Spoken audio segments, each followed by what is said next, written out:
இன்றே டவுன்லோட் செய்து உங்கள் ஃபேவரட் ஷோக்களை என்ஜாய் பண்ணுங்க.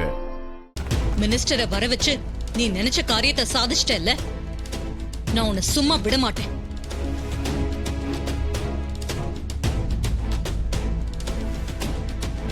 அக்கா, இவன் இப்படிதான் ஏதாவது பண்ணி எல்லா காரியத்தையும் சாதிக்கிறான். நாம தான் ஒவ்வொரு தடவையும் ஏமாந்து போறோம். அம்மா, ஃபங்க்ஷன்ல நீங்க கலந்துக்க மாட்டேன்னு சொன்னீங்க. ஆனா என் புருஷன் அவங்கள கலந்துக்க வச்சாரு. சிலையும் திறக்க வச்சிட்டாரு. அது அவர் சிலையை திறக்க சொன்னப்பவே செஞ்சிருக்கலாம். விதி யார விட்டது? இப்ப செய்யற மாதிரி ஆயிடுச்சு பாத்தீங்களா?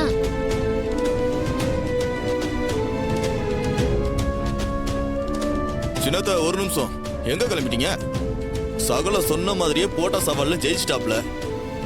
நாளையில இருந்து சிலை இருக்கிற இடத்த கூட்டி பெருக்கி அந்த இடத்தெல்லாம் அப்படியே சுத்தபத்தமா வச்சுக்க வேண்டியது உங்க வேலை. இப்ப முறைச்சு என்ன பிரயோஜனம்? அதெல்லாம் சவால் விடுறதுக்கு முன்னாடி யோசிச்சிருக்கணும். விட்டுட்டு இப்ப தோத்துட்டு முறைச்சா என்ன அர்த்தம்? நீங்க தான் கிளீன் பண்ணணும், புரியுதா இல்லையா? நீ வாய மூடு. நான் சொல்ல மீற மாட்டேன். சொன்னபடி நடந்துக்குவேன். மாப்பிள, தொடப்பல வாங்கி வச்சிரு. எப்படியோ மாப்பிள, எல்லாம் நல்லபடியா முடிஞ்சது. இப்பதான் மனசுக்கு சந்தோஷமா இருக்கு.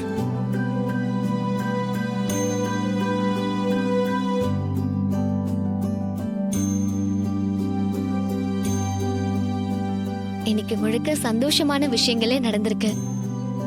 அத்தை சிலை திறப்பு விழா, வீட்டுல வரலட்சுமி நோம்புன்னு எல்லாமே சிறப்பா நடந்துச்சு.